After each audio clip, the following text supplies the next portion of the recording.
అయ్యప్ప స్వామి దేవాలయానికి ప్రతిరోజు వెళ్ళడం కానీ అయ్యప్పని సేవించడం కానీ చేస్తే మీరు నమ్మండి, నేను మళ్ళీ మళ్ళీ మీకు చెప్తున్నాను, మీ వంశం తరించిపోగలిగినంత గొప్ప స్థితిలోకి మిమ్మల్ని ఆయన ఎత్తేస్తాడు. ఎందుకు ఎత్తేస్తాడో తెలుసా అండి? ఒక్కటే కారణం, ఆయన ధర్మశాస్త్ర. ఏది పట్టుకుంటే మీరు వృద్ధిలోకి వస్తారో ఆ ధర్మాన్ని పట్టుకునే వైపుకి మిమ్మల్ని తీసుకెళ్లి కలిపేస్తాడు ఆయన.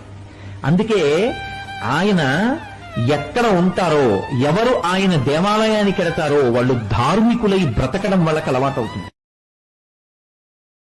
అయ్యప్ప స్వామి దేవాలయానికి ప్రతిరోజు వెళ్ళడం కానీ అయ్యప్పని సేవించడం కానీ చేస్తే మీరు నమ్మండి, నేను మళ్ళీ మళ్ళీ మీకు చెప్తున్నాను, మీ వంశం తరించిపోగలిగినంత గొప్ప స్థితిలోకి మిమ్మల్ని ఆయన ఎత్తేస్తాడు.